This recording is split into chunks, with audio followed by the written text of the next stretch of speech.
கொடை ரோடு அருகே சரக்கு லாரியும் பயணிகள் வேனும் நேருக்கு நேர் மோதி கோர விபத்து. 10ற்கும் மேற்பட்டோர் படுகாயம்.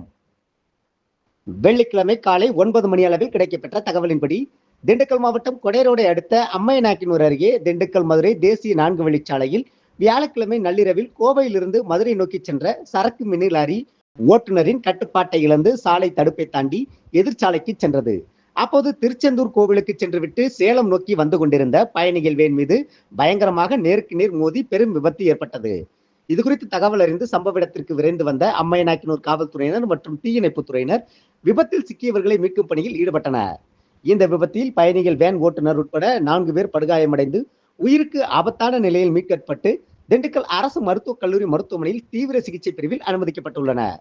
காயமடைந்த 10ற்கும் மேற்பட்டோரை மீட்டு திண்டுக்கல் அரசு மருத்துவக் கல்லூரி மருத்துவமனைக்கு சிகிச்சைக்காக அனுப்பி வைக்கப்பட்டனர். விபத்து குறித்து அம்மையநாயக்கனூர் காவல்துறையினர் வழக்கு பதிவு செய்து விசாரணை மேற்கொண்டு வருகின்றனர்.